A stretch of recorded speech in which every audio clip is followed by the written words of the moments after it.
देखो, अब हम आगे बढ़ते ही बढ़ते जैसे-जैसे जा रहे हैं, ना सिर्फ समय बढ़ रहा है, बल्कि तरीके हैं जो सलीका है, उनमें भी काफ़ी आमूल-चूल परिवर्तन होते हुए समझ आ रहा है, ठीक है? अब सारी चीज़ें तो अलग हैं, लेकिन एक चीज़ जो नई होती है या फिर जब पुरानी चीज़ों को आप नए तरीके से प्रयोग करते हो, जैसे प्रयोगवाद हम समझेंगे तो हम इस बात को पहले समझ लें कि वास्तव में प्रयोग है क्या? एक्सपेरिमेंट करना कोई नई चीज़ है या फिर जैसे समझो कि मान लो आप पढ़ाई कर रहे हो, ठीक है? मान लो आप पढ़ाई कर रहे हो, तो एक दिन आपने सोचा कि मैं ऐसे ही पढ़ता हूँ बैठ के, तो आपने देखा ठीक है फ़र्क पड़ रहा है। दूसरे दिन आपने समझा कि मुझे बैठ के पढ़ने में ज़्यादा समझ नहीं आता, मैं लिखता हूँ, समझता हूँ, पढ़ता हूँ। तो आपने उस स्थिति के साथ क्या किया है? प्रयोग किया है। तो जब आप किसी भी स्थिति, परिस्थिति या फिर विचारधारा के साथ करते हो, तो वास्तव में वो प्रयोग होता है। प्रयोग कुछ और चीज़ नहीं है। तो जब हम प्रयोगवाद या फिर नकेनवाद, इसको नकेनवाद भी बोलते हैं, नकेनवाद की बात करते हैं, तो 1943 अब देखो, अभी हम कहाँ से भरतेन से थोड़ा जोड़ें। भरतेंद्र जब शुरू होते हैं, तो उसके बाद से आप द्विवेदी युग में जाते हो। फिर द्विवेदी युग से 1918 में जब आए, तो 1938 तक या फिर उससे थोड़ा पहले छायावाद तक रहते हो। फिर कुछ समय तक उत्तर छायावाद की भी प्रवृत्तियाँ आपको दिखती हैं। प्रगतिवाद आपको बीच में दिखता है, हालाँकि बाद 1938 से 40 तक समझ नहीं आता है। ऐसा प्रेमचंद भी कहते हैं कि वो समझ नहीं आता कि वो प्रगतिशीलता कब प्रगतिवाद बन गई, बिल्कुल नहीं समझ आता। लेकिन 1940 से 42 तक वो प्रगतिशीलता प्रगतिवाद में समझ आती है। और जब हम 1943 में पहुँचते हैं, देखो टाइम पीरियड बढ़ रहा है, तो जब हम 1943 में पहुँचते हैं, तो अगेन हमारे सिलेबस में पेपर 2 में एक रचना है, अज्ञेय का असाध्य बीड़ा, उसको हम पढ़ेंगे कल। तो अज्ञेय ने अपने तार सप्तक, उनका पत्रिका थी, सत्रह में संपादित प्रकाशन में उदित काव्य धारा का नाम बताया कि ये है प्रयोगवाद। प्रयोगवाद कैसे आप समझ रहे हो? हाँ सर, बता रहे हैं, समझ में आ रहा है कि कैसे प्रयोग वाले। डाउट होगा तो सर पूछ लेंगे, बताइए आप सर। हेलो, वॉइस नहीं आ रही सर। हेलो।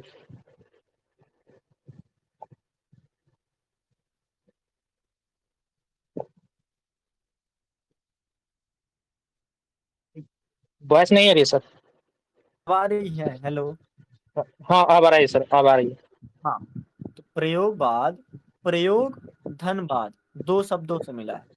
प्रयोग शब्द का अर्थ है किसी भी वस्तु की पूर्व मान्य प्रकृति का पुनर्ज्ञान प्राप्त करना। मतलब आप समझो कि जैसे कोई कविता है, उस कविता को आपने जब पढ़ा अपने हिसाब से, तो उसका मतलब ये समझ आया, जैसा कि आप कहते हो उसी से उदाहरण लेते हैं। आप मान लो सर्ग पढ़ रहे हो, आप मान लो कुरुक्षेत्र पढ़ रहे हो, उसका ये मतलब पता चला। दूसरे दिन जब मुझसे बात हुई या फिर हम जब बात करते हैं, तो उसका मतलब थोड़ा और गहराई से समझते हैं। मतलब किसी वस्तु की पूर्व मान्य प्रकृति, जो पहले से धारणा है। जैसे समझो कि एक खिलाड़ी को मान लो क्रिकेट देखते हो आप हाँ सर, देखता हूँ। थोड़ा बहुत। हाँ, हाँ तो हाँ। मान लो विराट कोहली को आप जब टीवी में देखते हो, तो टीवी में देखना आपको समझ आया कि ये खिलाड़ी ऐसा है। लेकिन जब आप सामने से देखते हो, तो आपकी तो पूर्व मान्य धारणा थी ना, अब वो पूर्व मान्य धारणा में पुनर्ज्ञान की प्राप्ति हुई। हाँ, है तो वही चीज, पर नए तरीके से आप उस चीज को देख पा रहे हो, नए तरीके से उस चीज को आप समझ पा रहे हो। मूलतः होती है प्रयोगवाद। प्रयोगवाद शब्द का अर्थ है किसी वस्तु की पूर्व मान्य प्रकृति का पुनर्ज्ञान प्राप्त करना। आप जिस भी, जैसे पंखा है मान लो, या फिर जैसे पेन है, पेन भी पकड़ने के बहुत सारे तरीके होते हैं। और आप कह दो कि आज मैं एक्सपेरिमेंट कर रहा हूँ, पेन मैं इस तरह पकड़ूंगा, और शायद आप उस इस एक्सपेरिमेंट में सफल हो जाओ, तो प्रयोगवाद इस तरह से आप सामान्य उदाहरण से समझ सकते हो। बाद का अर्थ तो आप समझते ही हो कि किसी सिद्धांत अथवा मताग्रह के दायरे में घिरना या फिर उस दायरा या घेरे के अंदर रहना, उस विचारधारा की एक चीज है। मान लो कोई कविता ही है, ठीक है, कविता लेके चलो। अब कविता में मैं अगर प्रयोग करना शुरू कर दूंगा उसकी पुनर्ज्ञान प्राप्ति करने के लिए, जैसे अषाढ़ पीड़ा को लेके चलो थोड़ा। अषाढ़ पीड़ा जो भी है, अभी हम उसके भाव में कथासार में नहीं जाएंगे, बस हम समझने के लिए कि प्रयोगवाद है कैसे। अषाढ़ पीड़ा जब आप पढ़ते हो तो अषाढ़ पीड़ा पढ़ने में या फिर अषाढ़ पीड़ा क्या थी कि वो बीड़ा कोई बजा नहीं पा रहा था, और जो बजा भी पा रहा था तो उसका वो मूल नहीं बता पा रहा था। तो उसमें उन्होंने जो अज्ञेय जी हैं या फिर उसमें जो कैरेक्टर रहता है, नायक रहता है, तो उसके लिए नया प्रयोग करता है, नया तरीका ढूंढता है कि अगर आपको कोई चीज, जैसे हम अभी इनका पढ़ रहे थे, आराधन का दो दृढ़ आराधन से तुम उत्तर, तो वो दृढ़ आराधन भी एक तरह से प्रयोग भी है। हालांकि वो प्रगत के दायरे में आता है, पर हालांकि उसको छायावाद भी हम कहते हैं, छायावाद की वो कविता है। आप देखो लक्षण साफ साफ या थोड़े बहुत दिखने लगते हैं कि आप किसी भी प्रकृति को, पूर्व मान्य जो धारणा थी उस पूर्व मान्य धारणा को दूर करने का प्रयास करने लगते हो, और पुनर्ज्ञान और अज्ञेय को आप थोड़ा कहानियों में लेके चलो, तो ये पूर्व धारणा को या फिर पूर्व ज्ञान को, रूढ़ी को कैसे तोड़ते हैं। जैसे मान लो एक कहानी है, ठीक है, तत्व है, कथानक होगा साफ सा, तत्व के आधार पर कहानी में उद्देश्य अच्छा सा होगा, उसका बिखराव नहीं होगा, भाषा शैली सही होगी, जितने भी चीजें तत्व के आधार पर होते हैं कहानी के दृष्टि या फिर उपन्यास में, सब कुछ सलीके से होता है।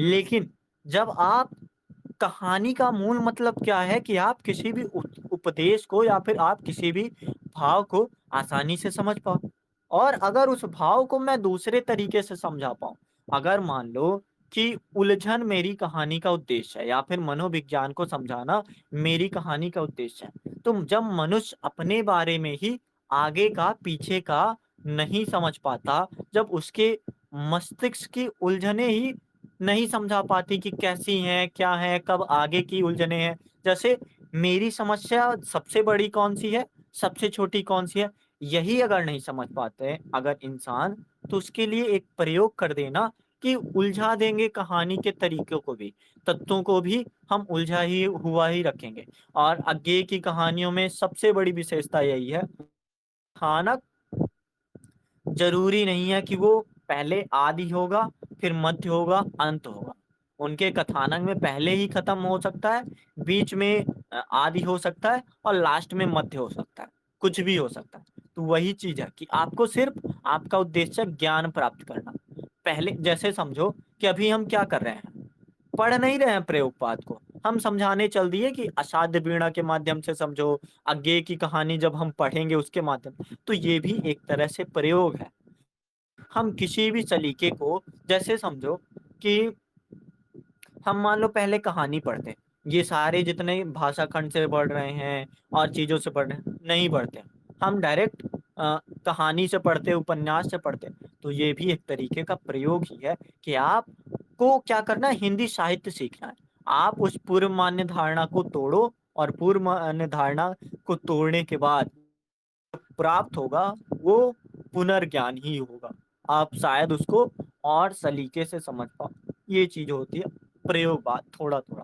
ठीक है, अब थोड़ा और आगे बढ़ते हैं। प्रयोगवाद का उद्देश्य क्या है? उद्देश्य ही सब कुछ है।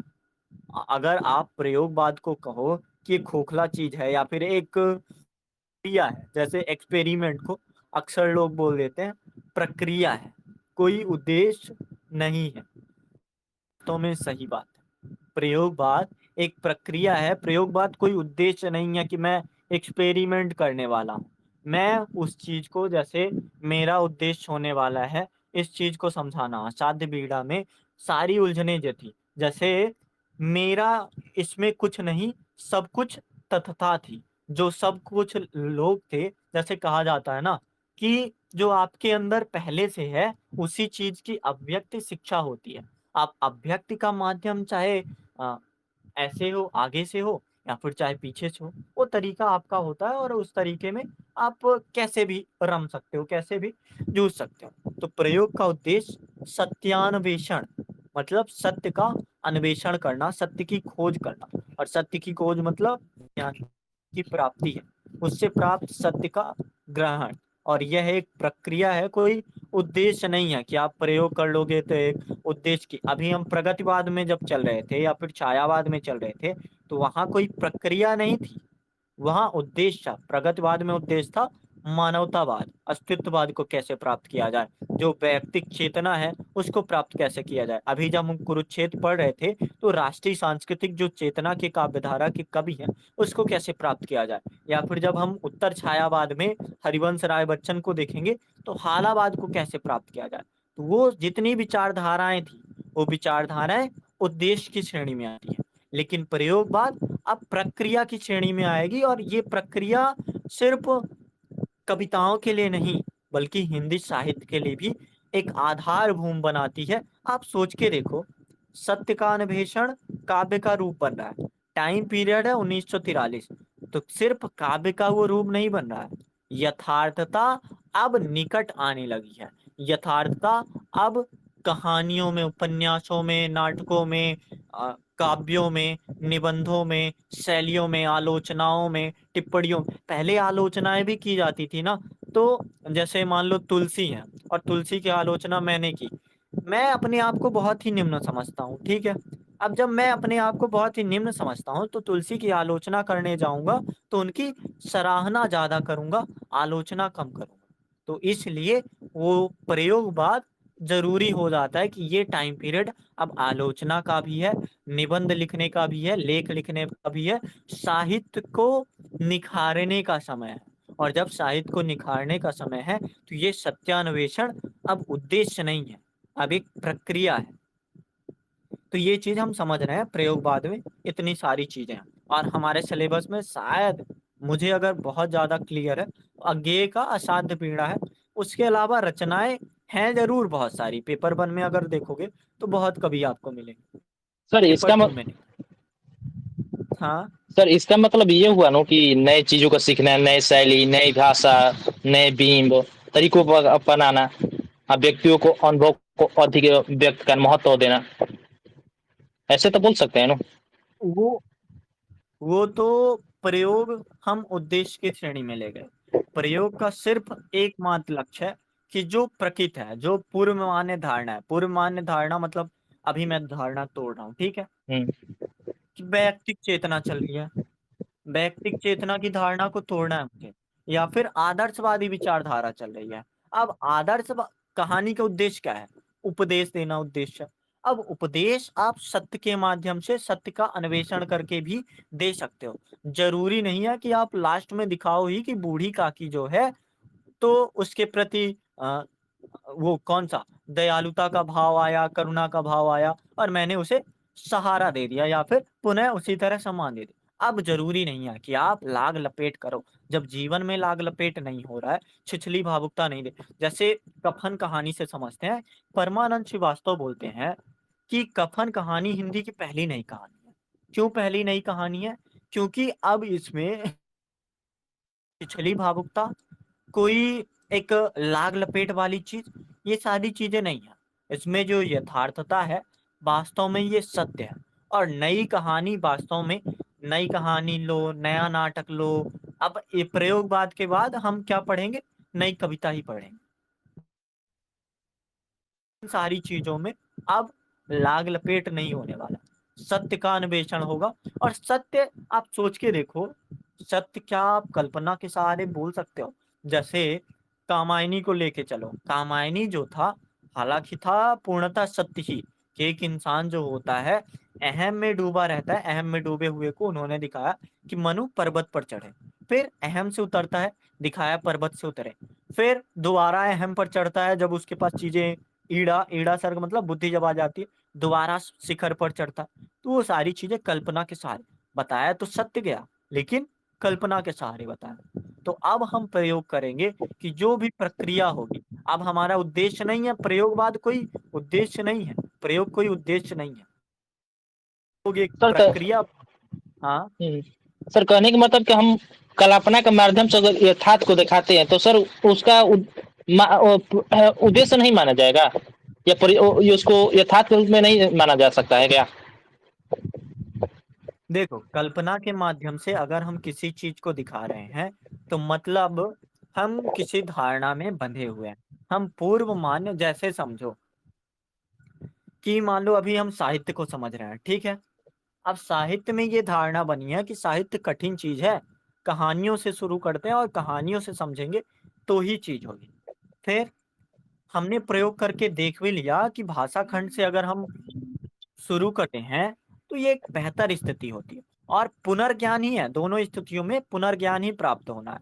चाहे कामायनी में वो कल्पना के सहारे हो या फिर अषाढ़ वीणा में सत्यता के सहारे हो, दोनों में पुनर्ज्ञान ज्ञान ही होगा। लेकिन एक तरीका है जिसमें बदलाव आप करोगे, एक प्रक्रिया है जिसमें आप बदलाव करोगे तो आधार भूमि बदलेगी। और जैसे अगर बोला जाता है कि प्रेमचंद ने कहानी की कर्मभूमि ही नहीं बदली बल्कि कायाकल्प भी कर दिया। तो कायाकल्प करना, कर्मभूमि बदलना, वास्तव में उन्होंने क्या किया है, प्रयोग किया है कि कहानी में, उपन्यास में इस तरह का प्रयोग कर लिया जाए तो शायद स्थितियां बेहतर होंगी, शायद स्थितियां और बेहतर हो जाए। तो वही चीज होती है कि तो प्रयोगवादियों की रचना कर्म की आधार भूमि की प्रक्रिया के आधार पर पारंपरिक मान्यता, शब्द, आप शब्द पे ध्यान दो, पारंपरिक मान्यताओं का पुनः अन्वेषण।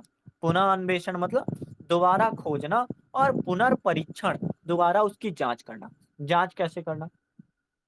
जैसे मान लो हमारा जो जीवन है, ठीक है। अब हमारे जीवन में लगातार सुख दुख बराबर हिस्से में नहीं आते। कभी 3 दिन सुख रहेगा, एक दिन दुख रहेगा, कभी 3 दिन दुख है, कभी एक दिन, उल्टा सीधा होता रहता है जीवन भी। हालांकि दिन ब दिन देखो तो आज 19 तारीख है, कल 20 होगी, ये तो क्रम में है। लेकिन जीवन की घटनाएं ऊपर नीचे होती रहती हैं। तो जब आप कहानियां बताने जाते हो तो उसमें आप ऐसे क्यों कहते हो कि पहले आप बहुत ऊपर थे, फिर नीचे गए, फिर बहुत ऊपर गए, फिर नीचे? वो सारी स्थितियां कुछ भी हो सकती हैं। तो जब स्थितियां कुछ भी हो सकती हैं तो आप उन चीजों का पुनर्परीक्षण क्यों ना करो? हालांकि ये प्रयोगवाद ज्यादा बड़ी काव्यधारा नहीं है, पर इसको हम समझने के लिए ये सारी चीजें समझ रहे हैं कि हाँ, पुनः अन्वेषण करना और पुनः परीक्षण करना, दोनों चीजें बाद में। सर तो इसमें हाँ, संत काव्यधारा के आधार पर सर देखे तो, या सद्गुण काव्यधारा के आधार पर सर देखे तो कृष्ण भक्ति और राम भक्ति है सर, तो इसको तो यथार्थ के कल्पना ही है नो, एक तरह से यथार्थ के रूप में प्रचलित महाकाव्य के रूप में लिखा गया है, कुछ रामचरितमानस लिखा गया, तो ये तो सर महाकाव्य के रूप में मान सकते हैं क्या? हाँ, तो वो महाकाव्य है सारी तो चीजें। महाकाव्य सर, महाकाव्य है तो इसको प्रयोगवाद में यूज नहीं करेंगे कि इसका काल्पनिक रूप है तो हम प्रयोगवाद में यूज कर रहे हैं? यथार्थ तो है हाँ, लेकिन काल्पनिक है सर। देखो देखो वो हम अभी किस कविता के अंतर्गत हैं? हम आधुनिक कविता के अंतर्गत हैं। और आधुनिक कविता के आगे हम प्रयोगवाद में, या फिर उसको आप प्रपद्यवाद या फिर ननेकवाद बोल लो, कुछ भी बोल दो, हम वहां पे चल रहे हैं। अब वो उतना पुराना आप अगर कंपेयर करोगे तो वो चीजें थोड़ा सा खारिज होंगी, या फिर वो तो भक्ति आंदोलन था। भक्ति आंदोलन का अपना अलग सामाजिक परिवेश था। अब बात आ रही है 1943 की। अब मैं प्रयोग और भी चीजों में कर सकता हूँ, और भी तरीके से मैं सत्यान्वेषण कर सकता हूँ, सत्य को ग्रहण कर सकता हूँ। वो अलग बात हो गई। नए उपलब्ध सत्यों के आलोक में नई दिशा प्राप्त करना, मतलब नए उपलब्ध सत्य, मतलब जैसे कि आप अभी तक देख रहे थे, हम सीमित दायरों पर चीजों की बातें कर रहे थे, लेकिन अब ये दायरा सीमित नहीं रहेगा। ये दायरा अब, जैसे कहा भी जाता है कि जैसे जैसे कुरुक्षेत्र में ही आप देखोगे कि जैसे जैसे वो चीजें दिखी, वो अपने आप ही हो जाती। तो वो चीज हमको देखने को मिलती है। हिंदी में प्रयोगवाद शब्द उन कविताओं का ऋण संकेतक बनकर आया है जिसमें नया भावोध व नई संवेदनाएं तथा इनकी अभिव्यक्ति के लिए प्रयुक्त नया शैल्पिक चमत्कार है। मतलब अब शिल्प में 3 चीजें होती हैं: कथानक, चरित्र और भाषा। तो नए शैल्पिक चमत्कार भी देखने को आपको मिले हैं। उस प्रयोगवाद में सिर्फ ऋण संकेतक बनकर वो नहीं आया, नए भावों को भी लाया। मान लो स्त्री पुरुष का टूटना, ये पहले आपको भक्ति काल में नहीं दिखेगा, ये आपको रीत काल में नहीं दिखेगा, ये आपको यहीं पे दिखता है। आपको संयुक्त परिवार का विच्छेद पहले नहीं दिखेगा, यहीं पे दिखेगा। आपको मनुष्य की उलझन नहीं दिखेगी, ये आपको अकाल जैसी स्थिति हालांकि पहले थी, पर ये डामाडोल स्थितियां नहीं दिखेंगी। तो वही है कि नए तरीके का भावबोध और नई संवेदना इनकी अभिव्यक्ति के लिए प्रयुक्त नया शैल्पिक चमत्कार है। तार सप्तक के कवियों ने प्रयोगशील और प्रयोग शब्द का उल्लेख किया है, किंतु प्रयोगवाद का नहीं किया है। इस बात को समझे आप क्या बोलना चाह रहा थोड़ा-सा और थोड़ा बेहतर समझ में आया लेकिन थोड़ा अच्छा समझ में नहीं आया। मैं कहना चाह रहा हूँ कि जो तार सप्तक के लेखक वगैरह थे या फिर तार सप्तक के कवि वगैरह थे, तो उन्होंने प्रयोगशीलता और प्रयोग दोनों चीज का किया है, शब्द का उल्लेख किया है, पर प्रयोगवाद जैसी कोई विचारधारा का उल्लेख नहीं किया है। मतलब आप नए तरीके को ला रहे हो, नई चीजें अपना जरूर रहे हो, आप उसमें प्रयोग दिखा रहे हो, पर वो प्रयोग एक विचारधारा या फिर प्रयोग एक काव्य धारा नहीं समझी जाती। लेकिन सर्वप्रथम प्रयोगवाद शब्द का प्रयोग नंदुलारी वाजपेयी ने अपने निबंध प्रयोगवादी रचनाओं में किया। कैसे किया? जैसे नंदुलारे वाजपेयी ने प्रयोगवाद को बैठे ठाले का धंधा कहा।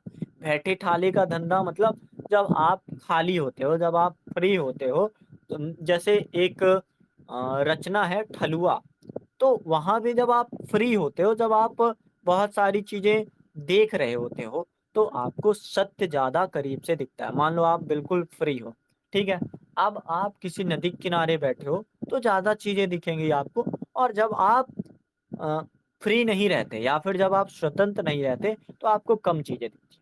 साहित्यिक आधार पर समझें तो अभी आपके पास सामाजिक चिंतन था, अभी आपके पास मानवतावादी चिंतन था।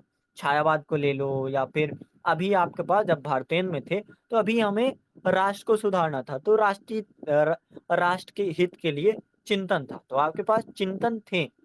लेकिन जब आप बैठे ठाले होते हो तो आपका धंधा बदल जाता है।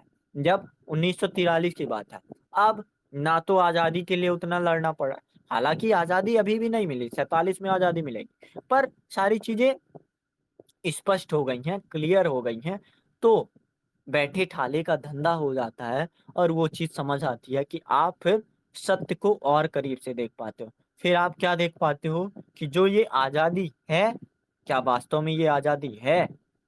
जो मैं कर रहा हूँ, क्या वास्तव में मैं ही कर रहा हूँ? जो मेरा भाव है, क्या सिर्फ मेरा भाव है? जो ये असाध्य बीड़ा है, क्या सिर्फ मेरी योग्यता के कारण नहीं बज रहा है, या फिर कुछ और कारण है जो नहीं बज रहा? तो मतलब आप बहुत ही गहरी चीजें देख पाते हो। जैसे कुरुक्षेत्र जो है, इसको विचार प्रधान कविता कही, और विचार आप इतनी गहराई से तभी कर सकते हो, हालांकि ये नहीं बोलेंगे कुरुक्षेत्र कविता बैठे ठाले का धंधा है, लेकिन जब आप देखते हो तो वो विचार या फिर गहराई से विचार करना तभी संभव हो पाता है। जैसे आप समझो कि ब्रह्म राक्षस जैसी कविताएं, शायद गजानन माधव बुक्तिबोध की, वो इतनी गहरी कविताएं हो जाती हैं। वो जैसे समझो कि आपके घर में टेंशन है, ठीक है, घर में टेंशन है और पढ़ाई की टेंशन है, सारी टेंशन है, समस्या ही समस्या है, तो आप उस स्थिति को समस्या सुलझाने में लगाओगे अपना मन, कि हाँ ऐसे ऐसे कर लूं तो समस्या सुलझ जाए। लेकिन जब आप खाली बैठे हो, टेंशन दूर हो गई, फिर आपके दिमाग में क्या बातें आएंगी कि क्या वास्तव में मनुष्य का यही उद्देश्य होता है कि आए, टेंशन ले, जिए और मर जाए? फिर इंसान गहरी बातों में जाता है।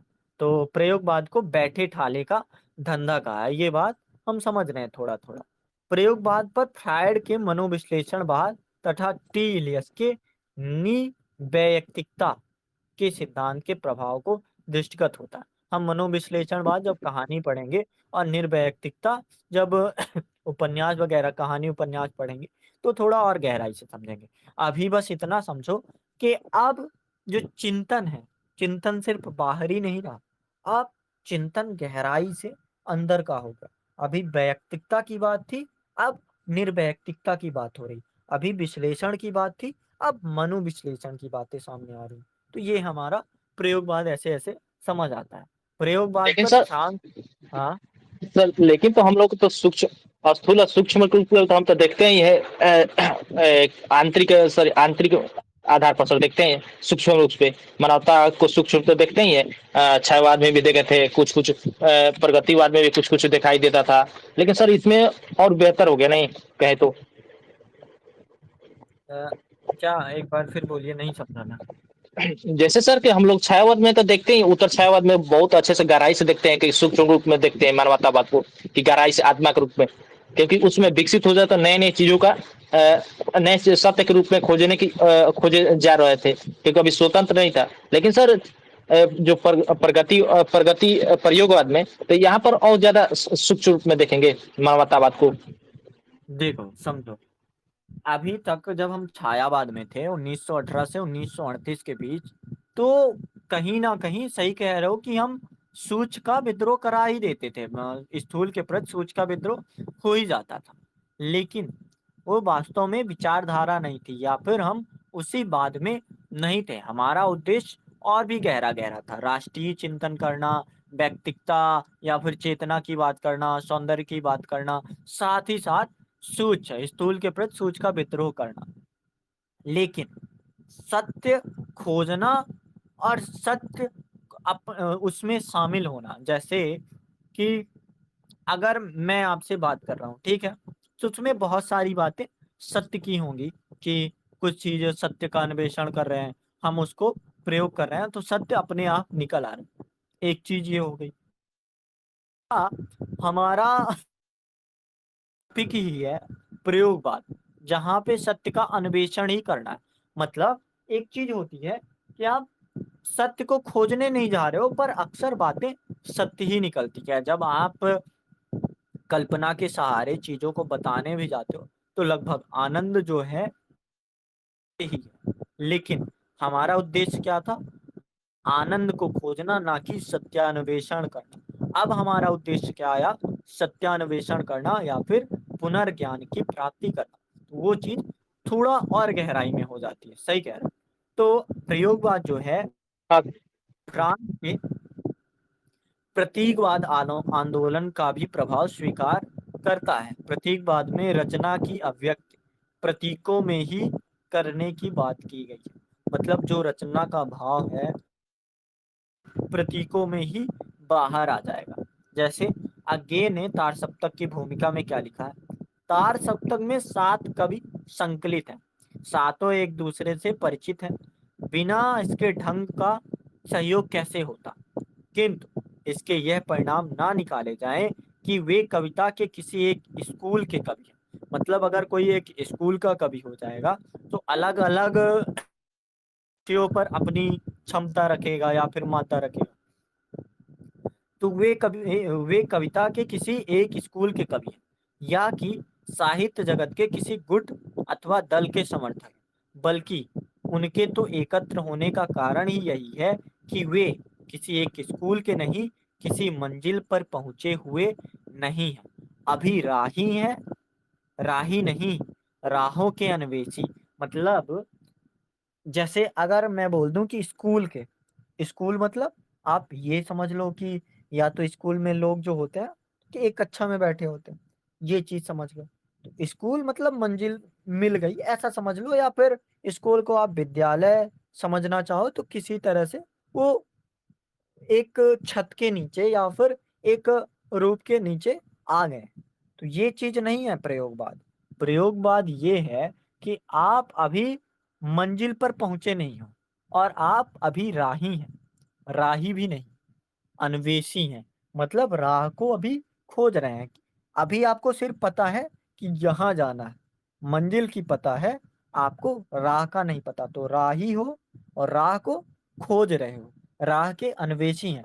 उनमें मतैक्य नहीं है। मतलब कोई कह रहा है कि इस राह में चलो, कोई कह रहा है इस राह में चलो। और जब आप सोच के देखो, जब एक्सपेरिमेंट हो रहा है तो एक्सपेरिमेंट में जरूरी होता है कि हर एक का अपना मत हो। मान लो तार सप्तक में 7 कवि हैं और 7 कवि अगर बोलेंगे तर्क के सहारे कि ये चीज सत्य ऐसे खोजा जाएगा या फिर सत्य ऐसे खोजा जाएगा, तो ज्यादा वास्तव में वो प्रयोग होगा। बल्कि अगर सातों मिलकर बोल दें कि नहीं ऐसा ही है, तो एक ने राजा ने कहा रात है तो सबने बोला रात, ऐसी बात नहीं। राजा अगर रात कहेगा तो सामने वाले पूछेगा कि क्यों रात है। और अगर मतैक्य नहीं है, सभी महत्वपूर्ण विषयों पर उनकी राय अलग अलग है। मान लो मैं बात कर रहा हूँ ज्ञान की बात कर रहा हूँ, सामने वाले ने बोला ज्ञान ये है, दूसरे ने बोला ज्ञान ये है, तीसरे ने बोला ज्ञान ये है। भले मतैक्य नहीं है, पर अगर 7 मत मिलेंगे तो ज्ञान की एक बेहतर परिभाषा भले ना बने। समझो बात को। ज्ञान की एक बेहतर परिभाषा भले ना बने, ज्ञान के लिए एक बेहतर सिद्धांत भले ना बने, लेकिन ज्ञान के बारे में एक बेहतर जानकारी जरूर हो जाएगी। तो वही बात कहते हैं कि सभी महत्वपूर्ण विषयों पर उनकी राय अलग अलग है। जीवन के विषय में अलग राय, समाज के विषय में अलग राय, धर्म और राजनीति के विषय में अलग राय, काव्य वस्तु और शैली के विषय में, छंद और तुक के लिए, कवि के दायित्वों के लिए। कोई कहता है कि मनोरंजन ही कवि के ना केवल धर्म होना चाहिए, उसमें उपदेश का भी मर्म होना चाहिए। कोई कहता है कि काव्य प्रयोजन इस आधार पे हो, कोई कहता है काव्य प्रयोजन इस आधार पे। तो सारी चीजें अब प्रयोग के सहारे चलेंगी। प्रत्येक विषय में उनका आपस में मतभेद है, ऐसा होते हुए भी वे एक संग्रहित है। जैसे समझो एक कक्षा में मान लो 5 टॉपर बैठे हैं, पांचों टॉपर के अपने अपने तरीके हैं कि टॉपर ऐसे बना जा सकता है। उनका मतभेद जरूर है, लेकिन उस मतभेद के कारण वो एकत्र संग्रहित हैं। उनका लास्ट उद्देश्य क्या है कि टॉपर कैसे बनना है, ना कि उनका विचारधारा अलग अलग है। तो ये चीज होती है। काव्य के प्रति एक अन्वेषी का दृष्टिकोण उन्हें समानता के सूत्र में बांधता है। इसका यह अभिप्राय नहीं कि प्रस्तुत संग्रह की सब रचनाएं प्रयोगशीलता के नमूने हैं, या कि इन कवियों की रचनाएं रूढ़ से अछूती हैं, या कि केवल यही प्रयोगशील है और बाकी सब घास छीलने वाले। वैसा दावा यहाँ कदापि नहीं। दावा केवल इतना है कि ये सातों अन्वेषी हैं। और जैसे समझो कि मान लो अगर मैं बोल दूं कि मैं अन्वेषी नहीं हूं, मैं प्रयोग जो किया है, मान लो अगर अल्बर्ट आइंस्टाइन है, ठीक है। अब अल्बर्ट आइंस्टाइन ने खोजा और बोल दिया कि यही है जो वास्तव में होना चाहिए, तो वो बात थोड़ी सी अधूरी हो जाएगी। तो जब बात अधूरी हो जाएगी तो आप सोच के देखो कि जब तक आप अन्वेषी हो, जब तक आप खोजने वाले हो, तब तक आप साइंटिस्ट कहे जाओगे। और वैज्ञानिक का या फिर अन्वेषी का मतलब यही होता है कि इन स्थितियों में आप उस परिस्थिति को समझ सकते हो। तो बताओ कोई डाउट हो तो। ना डाउट नहीं है। मैं भी इसमें जोड़ सकता हूँ जैसे कि महात्मा गांधी का अलग विचार है, भीमराव अम्बेडकर का अलग विचार है, पंडित नेहरू का अलग विचार है और महात्मा बुद्ध का अलग विचार है। लेकिन सभी का उद्देश्य सर महात्मा बुद्ध के यहाँ पर नल है, तो यहाँ पर सबका उद्देश्य है अपने भारत को स्वतंत्र कराना। लेकिन विचार अलग अलग है, लेकिन उनका उद्देश्य है स्वतंत्र करना। वही बात है सर की सत्य की विचारधारा है, लेकिन सत्य को खोजना है। बिल्कुल। तो ये चीज होती है प्रयोगवाद। अब हम थोड़ा जल्दी से आगे बढ़ते हैं कि क्या क्या चीजें हैं। जैसे प्रयोगवाद का दावा तो हम समझ गए, विद्वानों के नजरिए थोड़ा हम समझते हैं कि विद्वानों के प्रयोगवाद के लिए। एक सेकेंड।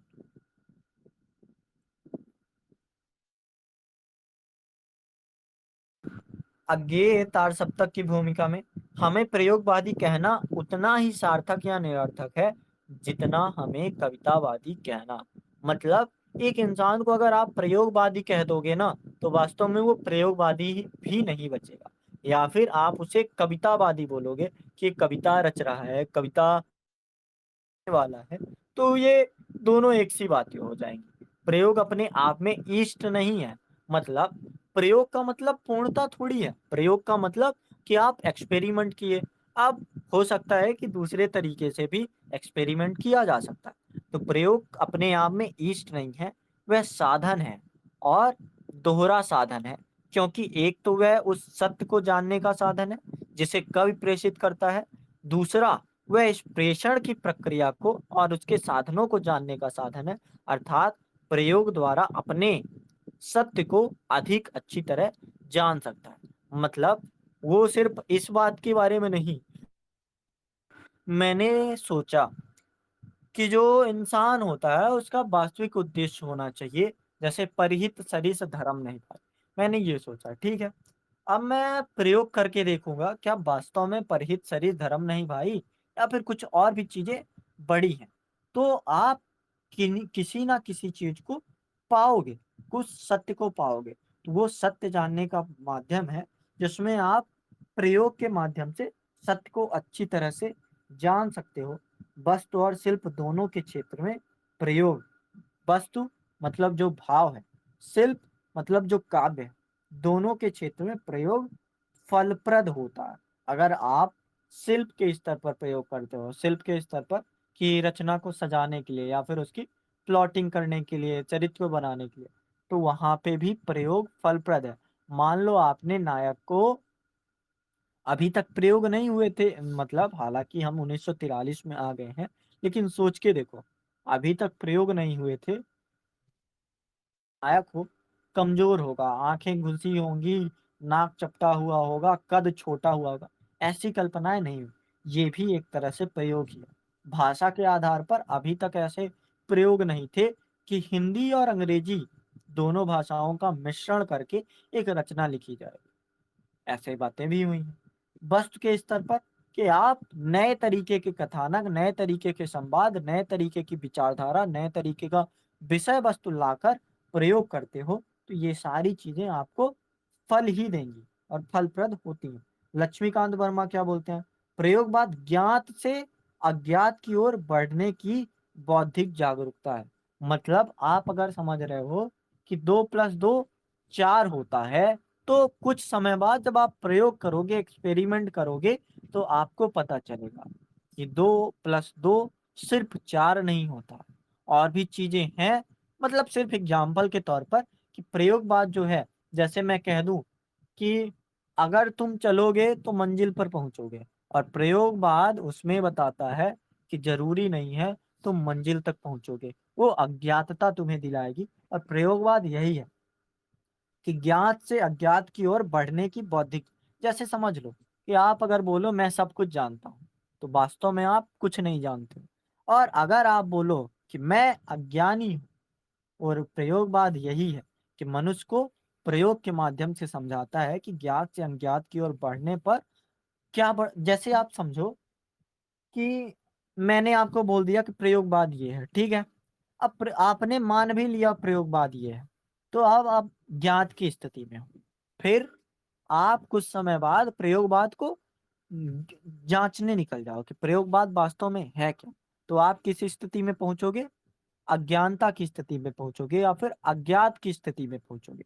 और अज्ञात की स्थिति में पहुंचना वास्तव में बौद्धिक जागरूकता है। जैसे मैं बोलूं कि कुछ भी, शायद आप मेरी बात को समझ रहे हो कि जो पहले आप सोच के रखे हो, वो सोच के रखने के बाद भले आपके मन में है कि मैं इसे जानता हूँ, लेकिन जब आप उसे ढूंढने जाओगे, खोजने जाओगे, तो आप समझ आएगा कि जो दूर से चीजें दिख रही थी, वास्तव में वो चीजें पास से आने पर उतनी सही, उतनी सत्य नहीं है।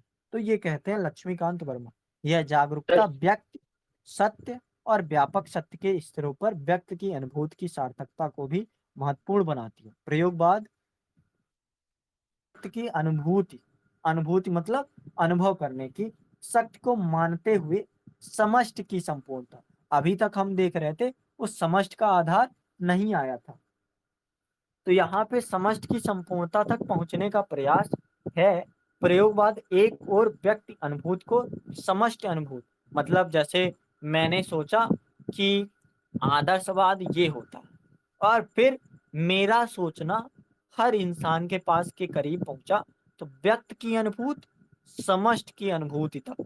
मतलब मैंने सोचा अगर कि मैं सबको बता दूं, तो फिर जानने के बाद वो स्थिति कहाँ पहुंच गई कि हाँ, मैंने सबको बता दिया। तो ये अनुभूति व्यक्त की अनुभूति को समष्टि अनुभूति तक उत्सर्ग करने का प्रयास है। तो दूसरी ओर रूढ़ि का विरोधी और अन्वेषण का समर्थक भी है। मतलब कौन सी रूढ़ियां? कि आप आदर्श में टिके रहो। कौन सी रूढ़ियां? कि आप हिंदी साहित्य पढ़ रहे हो और आप अभी विकास नहीं कर पाए। ये सारी रूढ़ियों को समझाने का प्रयास करता है। तो ये चीजें डॉक्टर धर्मवीर भारती और गिरजा कुमार माथुर का समझते हैं, फिर निष्कर्ष निकालते हैं क्या निकला। प्रयोगवाद कविता में भावना है, हर भावना के आगे प्रश्न चिन्ह लगा है। सत्य, सत्य के आगे प्रश्न चिन्ह।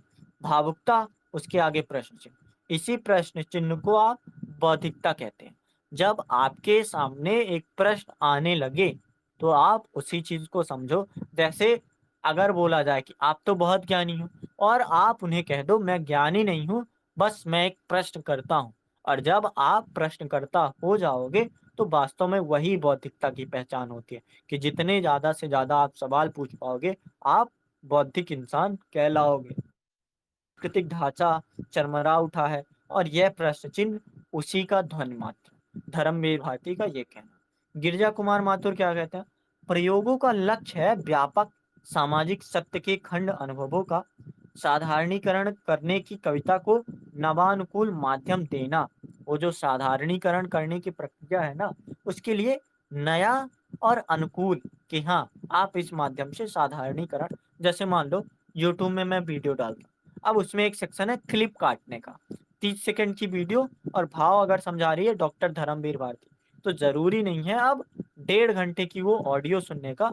आप धर्मवीर भारती का वो क्लिप सुनो, क्लिप काटो और उसे शॉर्ट में डालो, समझ आ गया।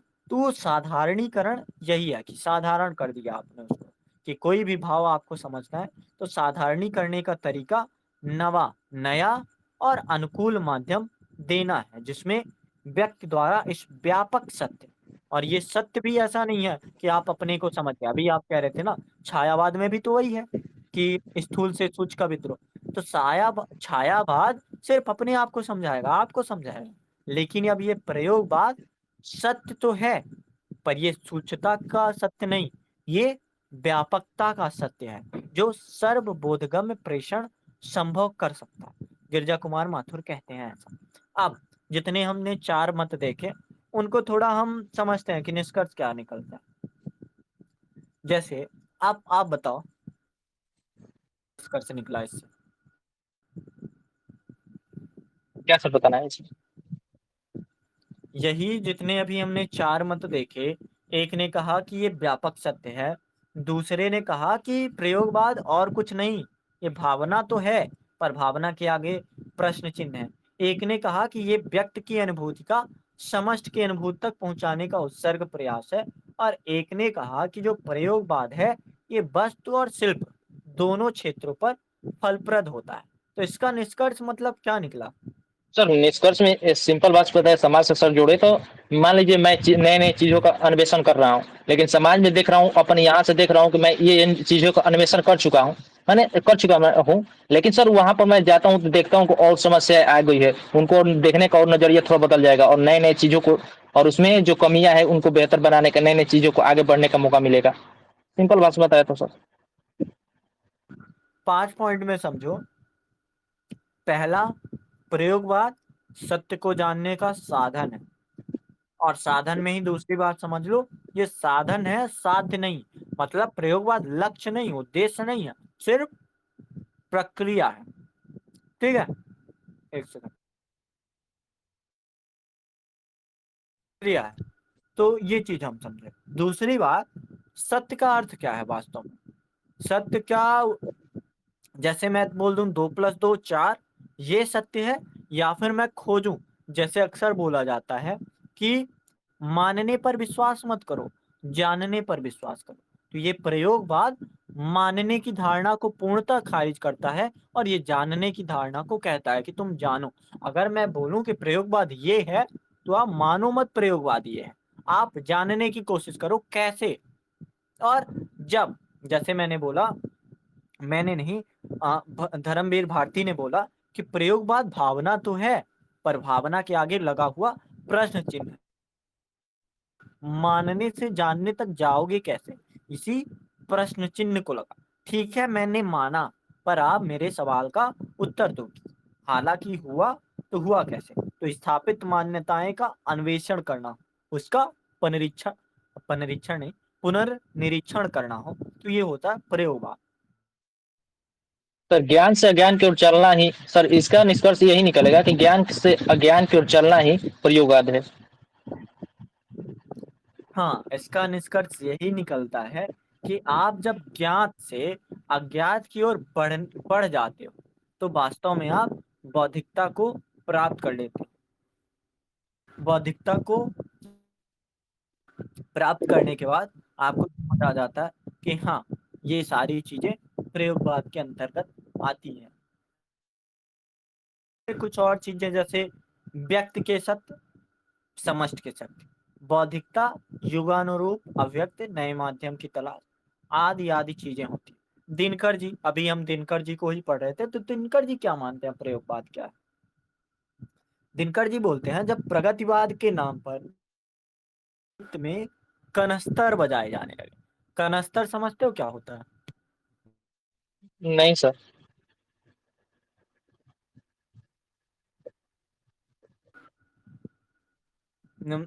तेल का डिब्बा देखा है? तेल का डिब्बा, हाँ हाँ।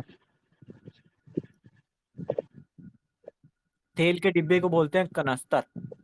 तो जब प्रगतिवाद के नाम पर साहित्य में कनस्तर बजाए जाने लगे और साहित्य के मूल्यों का ह्रास होने लगा, ठीक है, आप सोच के देखो कि मैं बोल रहा हूं प्रगतिवाद प्रगतिवाद प्रगतिवाद, लेकिन वास्तव में उसमें कोई प्रगति है नहीं, ठीक है। तो ये चीजें समझ आती हैं कि आप, जैसे एक चीज होती है ढोल, ढोल बजाना और कनस्तर बजाना, दोनों में अंतर, आवाज तो दोनों करेंगे पर एक की आवाज वास्तव में जरूरी होती है और दूसरा उस आवाज को जरूरी नहीं बताता। तो जब प्रगतिवाद के नाम पर साहित्य में कनस्तर बजाए जाने लगे और साहित्यिक मूल्यों का ह्रास होने लगा, तब यह आवश्यक हो गया कि हिंदी में कला और शैली के हिलते हुए महत्व को फिर से सुस्थिर करने का प्रयास किया गया।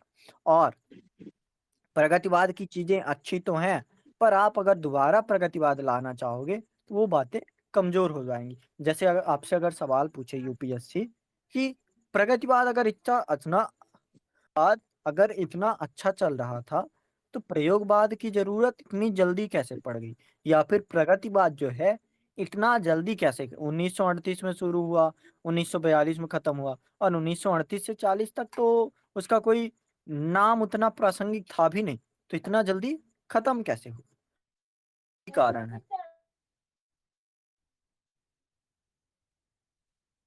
तो ये चीजें समझ आने लगी कि हाँ, साहित्यिक मूल्य जिस काव्यधारा के लिए था वो काव्यधारा खोखली हो गई। तो अब आगे चढ़कर हमें प्रयोगवाद बनाना पड़ेगा या फिर प्रयोगवाद बन जाएगा वो अपने आप ही। तो ये चीजें हम समझ रहे हैं, ठीक है।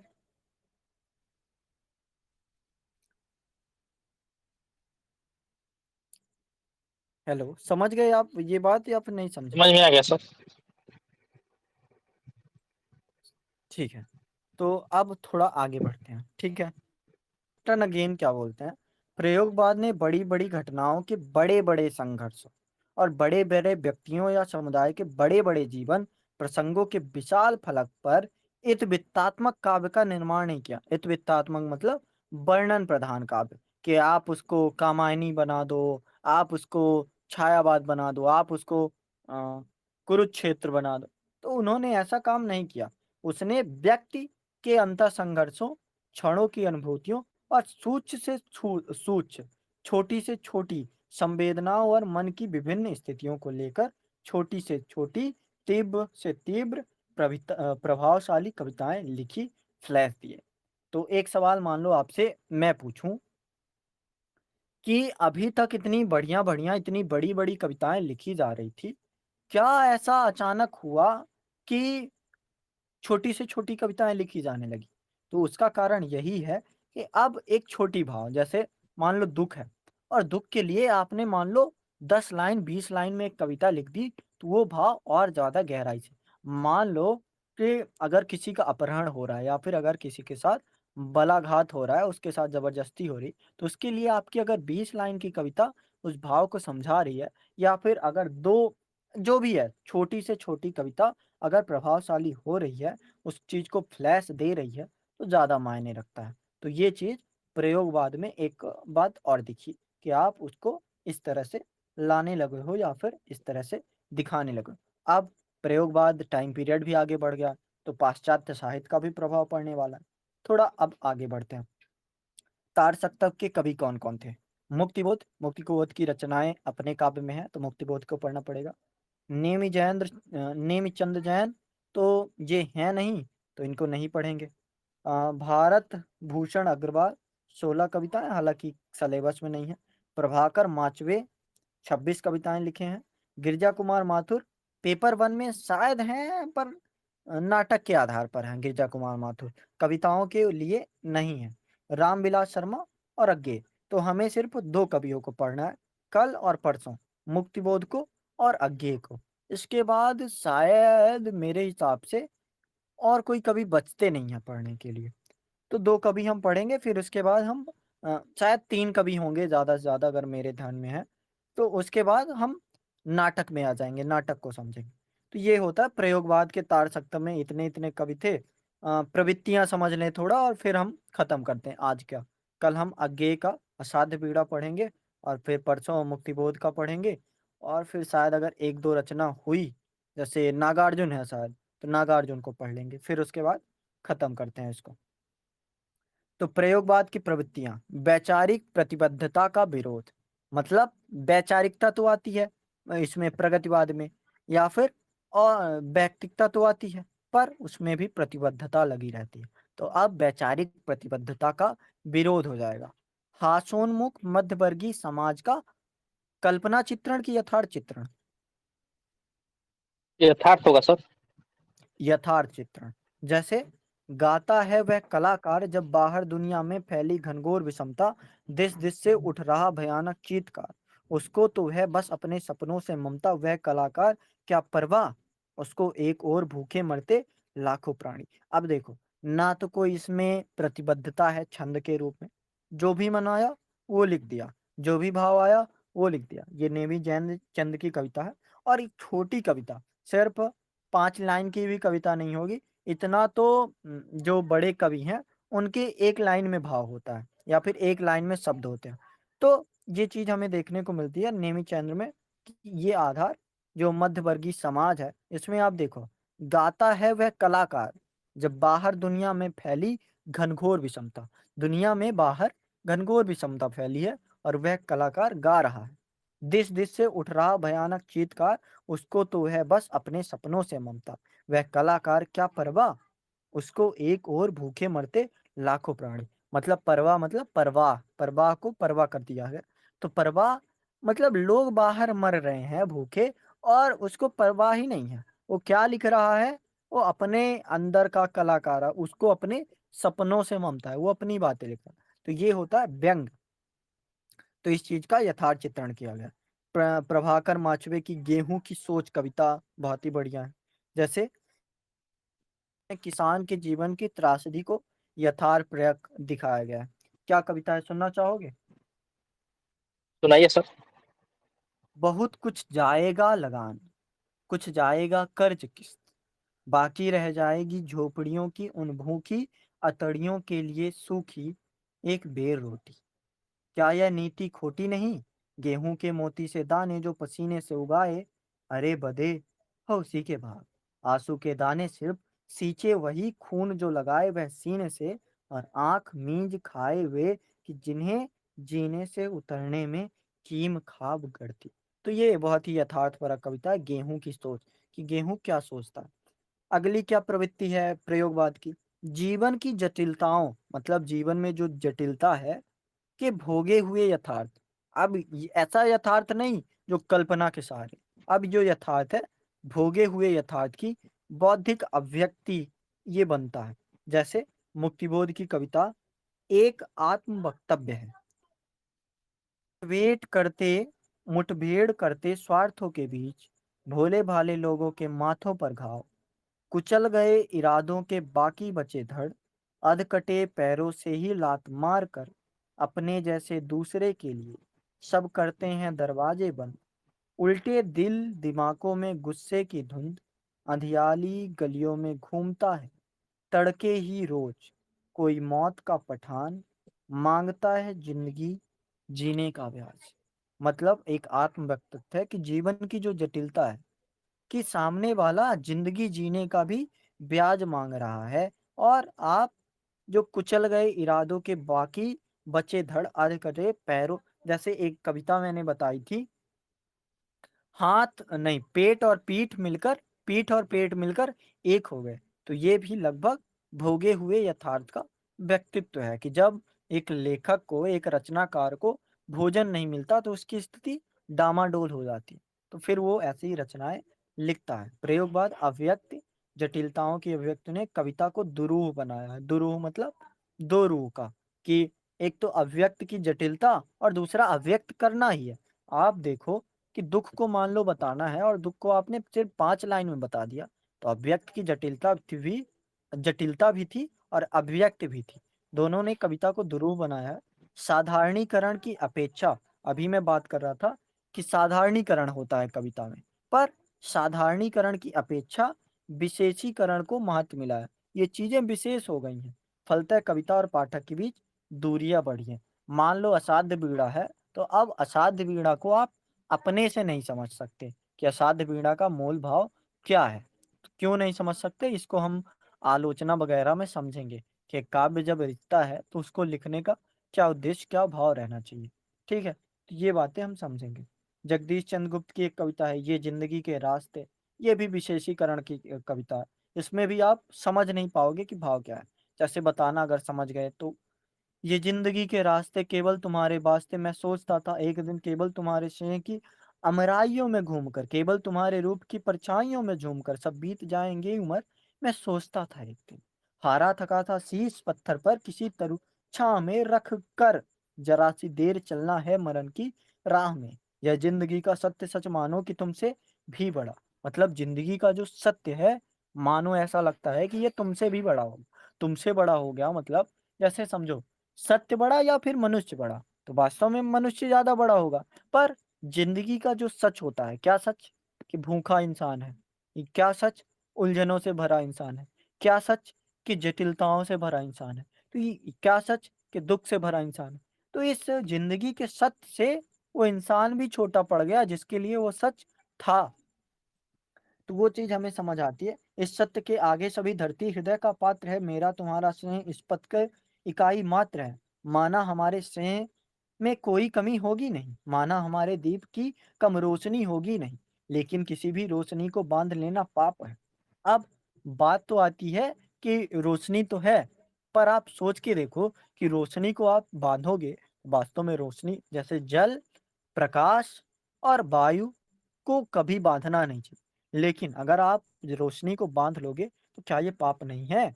अपने हृदय का स्नेह दुनिया को न देना पाप है, जो धूल कण आए हमारी राह में सोना बने। अपना पराया अब न होगा कोई हमारे सामने। अभी आप अपने भी अपने नहीं थे, मतलब इंसान अपना भी अपना नहीं था, लेकिन उसके लिए अपना पराया अब ना होगा कोई हमारे सामने। तुमने दिया सर्वस्व, मुझ में भी जरा सा दान लो, इस सत्य को मैं चाहता हूँ आज तुम भी मान लो। मानो न मानो तुम सही, पर सोचता हूँ मैं यही, ये जिंदगी के रास्ते सारी धरा के वास्ते। अब इतनी सरल कविता है, मतलब शब्दों के मायने में अगर देखो तो सरल कविता है, लेकिन भाव के मायनों में देखो तो बहुत ज्यादा गहरे भावों को लिए हुए रख रही है। अभी हम कल आगे पढ़ेंगे, फिर गजानन माधव मुक्ति बोध पढ़ेंगे। तो कविता तो सरल है कि क्या मतलब निकल रहा है, लेकिन उसका जो भाव है वो बहुत कठिन है। तो उन चीजों को हम समझते हैं कि एक वैशिष्टि, जहाँ साधारणीकरण करना था तो वहां पे विशिष्टीकरण हो जाता है। प्रयोग करने की धुन में वर्ज्य विषयों को भी यथार्थवाद का नाम पर अभिव्यक्त हुई। वर्ज्य विषय मतलब जो टैबू प्रथाएं होती हैं, या फिर यौन यौन नैतिकता को भी का दर्जा दे दिया गया। उसको भी मान लो कि एक बच्चा जो है, तो बच्चा देख रहा है कि उसके मन में जो आकांक्षाएं बढ़ रही हैं, मतलब समय से पूर्व, तो उसको भी यथार्थ का जामा पहनाकर बता दिया गया। तो ये भी एक प्रवृत्ति ही है। क्षण का महत्व है कि आप हर टाइम है, पल है जो उसका महत्व रखने वाला है। व्यक्ति के दैनिक जीवन के चित्रों का भी अंकन है कि वो क्या कर रहा है, स्व के दायरे में क्या है। जैसे गिरजा कुमार माथुर की एक कविता चूड़ी का टुकड़ा, एक ऐसी कविता है जो जीवन के चित्रों का अंकन करता है।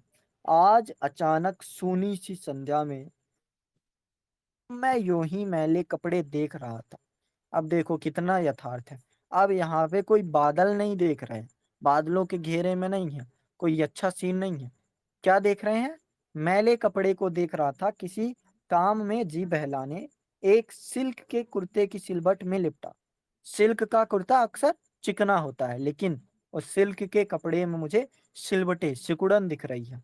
मैं लिपटा गिरा रेशमी चूड़ी का छोटा सा टुकड़ा, उन गोरी कलाइयों में जो तुम पहने थी, रंग भरी उस मिलन रात में। तो यथार्थता इस तरह से भी प्रस्तुत की गई है। सत्यान्वेषण की प्रवृत्ति अभ्यक्त के माध्यम से, बौद्धिकता के प्रति आग्रह के माध्यम से साफ आती है। जैसे दो पाटों की दुनिया एक कविता है गिरजा कुमार माथुर की। हर आदमी में देवता है और देवता बड़ा बोंदा है, बोंदा मतलब कमजोर। हर आदमी में जंतु है जो पिशाच से ना थोड़ा है, मतलब पिशाच से भी मजबूत है। पन हमको नपुंसक बनाता, और अगर आप देवता बन जाओगे तो वो आपको नपुंसक बनाएगा। हर पैशाचिक पशुत्व नए जानवर बढ़ाता, और अगर आप में जानवर होगा, अगर आप में पिशाच होगा, तो आप में वो जो जानवर है वो जानवर मजबूत होता जाएगा। हम क्या करें? क्या करें मतलब सवाल आया, और जैसे ही सवाल आएगा वैसे ही समझ आएगा कि हाँ बौद्धिकता है। देवता और राक्षस के क्रम से कैसे छूटे? मतलब एक इंसान नहीं चाहता कि मैं देवता हूँ, एक इंसान नहीं चाहता कि मैं राक्षस हूँ। राक्षस अगर हो जाएगा तो बहुत बड़ा राक्षस हो जाएगा, देवता अगर हो जाएगा तो बहुत बड़ा बोंदा हो जाएगा। तो दोनों चीज़ें से उसे छूटना है, तो कैसे छूटे ये सवाल है। हल भले नहीं है, पर अगर सवाल है तो इसी सवाल को बोलते हैं सत्यान्वेषण की प्रवृत्ति, या फिर बौद्धिकता की अभिव्यक्ति का आग्रह करना। तो ये सारी चीजें हमें व्यक्तिकता की चरम अभिव्यक्ति, जड़ता, अनास्था, पराजय, इन चीजों में दिखती है। और नया कवि, अब इसके बाद जो कविता होगी नई कविता का युग चलेगा। तो नया कवि इस कविता को सशक्त उदाहरण देता है। जैसे जब न युग के पास रहे उपाज तीजा, तब अछूती मंजिलों के और मैं उठाता कदम। रामविलास शर्मा का तूफान के समय। ये सारी चीजें समझ आ रहा है कि हाँ, वास्तुशिल्प के नए प्रयोग। जयंतु हे कंटक चिरंतर, ये कविता बहुत ही अलग तरीके से बताती है। जैसे जूही की कली जो उनकी कविता थी महाप्राण निराला की, वो भी वस्तु और नए शिल्प का प्रयोग दिखाती है। पर यहाँ पे प्रयोगवाद में ये चीजें और दिख जाती हैं। अब बेक अज्ञे जो है इनकी रचना जयतु हे कंटक चिरंतर, मैं खड़ा खोले सभी कटिबंध पिंगल के, पिंगल मतलब छंद शास्त्र, मुक्त मेरे छंद भाषा मुक्त तर, मुक्ततम मम पाव भाव पागल के। मतलब पागल का भाव हो जाना, जैसे कोई पागल होता है, वास्तव में तो आप उसे खारिज कर दोगे कि वो पागल है, पर वो जो पागल है वो समस्त भावों से मुक्त है।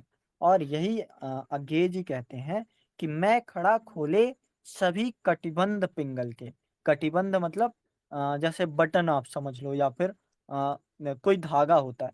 पिंगल, पिंगल एक छंद शास्त्र है जो बहुत पुराना है।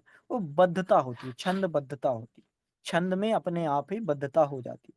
तो मैं हूं जो खड़ा है सभी खोले कटिबंध पिंगल के, मुक्त मेरे छंद, मेरे छंद मुक्त है, भाषा मुक्ततर, और भाषा मुक्तों में भी अलग उत्तर अलग पहुंच गई है। और जो मेरा भाव है वो पागल का हो गया, मुक्ततम मम भाव पागल के। और पागल का भाव हो जाना मतलब अब कोई भी सीमा लगी हुई नहीं है। और इसी को बोलते हैं वस्तु और शिल्प का नए प्रयोग करना। प्रकृति के साथ भी सुंदर चित्र है। जैसे फूटा प्रभात फूटा विभान, बह चले रश्मि के प्राण बिहक के गान, मधुर निर्झर के स्वर झरझर झरझर झरझर, प्राची का यह अरुणाभ क्षितिज, मानो अंबर की सरसी में फूला कोई रक्तिम गुलाब, रक्तिम सरचीज। तो ये चीज हमें समझ आती है प्रयोगवाद में। अब प्रयोगवाद के साथ ही साथ ननेकवाद है, जो अक्सर बोल देते हैं कि समानांतर कविता है। और समानांतर कविता मतलब उसी के समान चल रही थी। मतलब आप सोच के देखो, अब तीन चार तो विद्वान नहीं है, तुलसी हैं, जायसी हैं, अब बहुत सारे विद्वान हैं, तो जब बहुत सारे विद्वान हैं तो बहुत सारी विचारधाराएं, बहुत सारी काव्यधाराएं चलेंगी। तो प्रयोगवाद के समानांतर ही उदित एक विचारधारा थी, प्रपद्यवाद या फिर ननेकवाद।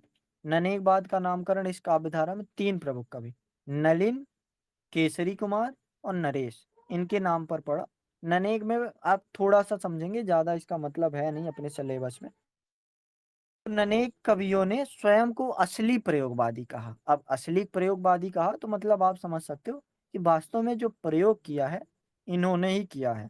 जिस भी स्तर पर सूत्रों के छंदों को और भी मुक्त किया होगा, भावों को और भी पागल से आवारापन तक चले गए होंगे, ऐसा जो भी हुआ होगा। सोच के देखो, अगर ये बोल रहे हैं कि हम असली प्रयोगवादी हैं तो वास्तव में जो वो थे शायद नकली रहे होंगे, या फिर इनका मानना है कि वो नकली रहे होंगे। तो उनकी बातें दिखती हैं इनमें। अब यौन प्रसंगों की भी भरमार है। जैसे मान लो कि प्रयोगवाद जो कवि हैं रुक जाते होंगे कि मान लो स्त्री और पुरुष के बीच अगर सहचर्य हो रहा है तो वो चीजें नहीं थी, लेकिन ननेक बाद कवि उस चीज को भी भरमार से दिखाएंगे। कविता केवल अवचेतन और चेतन के प्रति जवाबदेह हो जाएगी। ननेक बाद कवि ने शब्दों के स्तर पर अधिक प्रयोग किया, अब शब्द भी अलग स्तर पर ले जाते हैं। और प्रकाशित तीसरा सप्तक की भूमिका में अज्ञे ने ननेकवादियों की कटु आलोचना की है। तो इसको हम थोड़ा समझ लेंगे। ननेकवादी क्या है, प्रपद्यवादी कवि या फिर ननेकवादी कवि। भाषा साधारण जनों की भाषा से भिन्न है तथा दुरूह है। मतलब अब इस स्तर पर ले गए कि भाषा भी नहीं। अभी तो जो प्रयोगवादी थे भाव समझना मुश्किल हो रहा था, लेकिन अब भाषा में भी दुरूह होता है, भाषा को भी समझना मुश्किल हो जाता है। तो ये चीज हमें समझ आती है। ननेकवाद का ज्यादा हमारे यूपीएससी के सिलेबस में है नहीं भाव। तो अब बताओ, कुछ भी डाउट हो तो, क्या क्या भाव, क्या जो भी है। सर तो इसमें भाषा काव्य भाषा के संक्षिप्त लेख लेख लिखिए, तो सर इसमें तो हम्म। सर तो इसमें दिया एक क्वेश्चन, तो ये तो समझ में आ रहा है क्या कि कविताओं का केंद्रीय भाव मानव व्यक्तित्व का समस्या है। यहाँ पर सर संपर्क उत्तर लिखे, उत्तर दीजिए, तो इसका मतलब क्या हुआ सर? सतर्क सतर्क उत्तर लिखिए तो। क्या क्या चीज बोल रहे हैं, फिर से बोलिए। सर जैसे अज्ञेय की कविताओं का केंद्रीय भाव मानव व्यक्तित्व की समस्या है, सतर्क उत्तर दीजिए। देखो, सतर्क उत्तर मतलब तर्क के साथ उत्तर दीजिए। क्या बोल रहे हैं कि असली जो भाव है तो मानव की समस्या है। आप प्रयोगवाद ही ले लो। प्रयोगवाद वास्तव में क्या है सत्य का अन्वेषण करना। तो क्या समाज के सत्य का अन्वेषण किया जाता है या फिर मानव के सत्य का अन्वेषण किया? मानव के सत्य का अन्वेषण कैसे? अभी हम देख रहे थे कि ये क्या लिख रहे हैं कि मैं जो है मुक्त या फिर निर्मुक्त सा भाव पागल सा। मतलब अब जो मेरी समस्या है, मेरी समस्या ये है कि वास्तव में जैसे आगे असाध्य वीणा लिखते हैं, और असाध्य वीणा में एक दर्शन है तथ्यतावाद। तथ्यतावाद क्या होता है कि जो चीज आप में है पर आप उस चीज को समझ नहीं पा रहे हो। और मनुष्य में यही होता है कि यू हैव, आपके पास है तो जरूर, पर आप उस चीज को समझ नहीं पाते हो। जैसे मैं अक्सर बताता हूँ कि त्यागी जी लिखते हैं, खड़ा हूँ राह में अंगारे लिए, कोई मुझे अंगारों की तासीर बताए। तो मनुष्य की समस्या यही है कि उसे पता है या फिर उसे पता नहीं है कि वास्तव में दिक्कतें हैं क्या। और प्रयोगवाद भी यही है कि उन दिक्कतों की खोज करा देना या फिर मानव समस्या की को सुलझा देना, समझा देना ही अज्ञेय की समस्याओं का मूल भाव है। तो एक तर्क तो आप ये दोगे कि ये प्रयोगवाद के कवि हैं और प्रयोगवाद में यही प्रवृत्ति है। दूसरा तर्क आप दोगे कि उनकी कविता में इस स्तर पर अगर देखो, अज्ञेय असाध्य बीड़ा में देखो या फिर और भी कविता में देखो, तो आपको दिखेगा कि हाँ, जो वास्तव में उनकी कविताओं का पूरा स्वर आया है यही आया है। नहीं तो वो भी जो प्रयोगवाद होता उसको उद्देश्य बना देते, ना कि प्रक्रिया बनाते। तो ये चीज हमें समझ आती है। प्रयोगवाद कवियों में ही अगर बोल दिया जाए, प्रयोगवाद कवियों का जो मूल रचना है, तो वो मानव की समस्या है, तो वो भी सही होता। तो ये होता है तर्क के साथ उत्तर दीजिए। समझे? हाँ सर, मेन भाव समझ में आ गया, कहना क्या चाह रहा है, तो वो लिखा जा सकता है। सर फिर पूछा होगा कि क्या वे भाषा संक्षिप्त लिखी है, तो उनकी बता सकते हैं कि भाषा कैसी है, कैसे कैसे। और बता सकते हैं उसमें कैसी शैलियाँ है, कौन-कौन से बीम पे कैसे किया गया है, ये सब बता सकते हैं नहीं सर? जैसे अभी एक लाइन पढ़ी ना कि खोल दिए कटिबंध मैंने सारे छंद पिंगल के, तो वो चीज़ समझ आती है कि हाँ, ऐसा-ऐसा होगा, ऐसा-ऐसा हुआ होगा। सर तो अब कहने का मतलब है कि सर मैं पढ़ा है जैसे कि छायावाद हुआ, कविता जो भी पढ़ा हुआ है जो जो भी पढ़ा है सर, तो उसको सब गहराई से देखने का प्रयास करके कवि क्यों कर रहे हैं, ऐसा क्यों? नहीं सर, प्रश्न खुद से पूछे कि ऐसा ये होता तो क्या होता? बिल्कुल। सर और एक ये थी पूछना जैसे कि एक जैसे कि जो बाना है दोनों बाना का सीयूटी में सर हुआ है जैसे नहीं होता है तो सर सीयूटी में सब्जेक्ट लेना है जैसे संस्कृत लिया रहे हैं क्योंकि संस्कृत उन लोगों का अच्छा है पढ़ने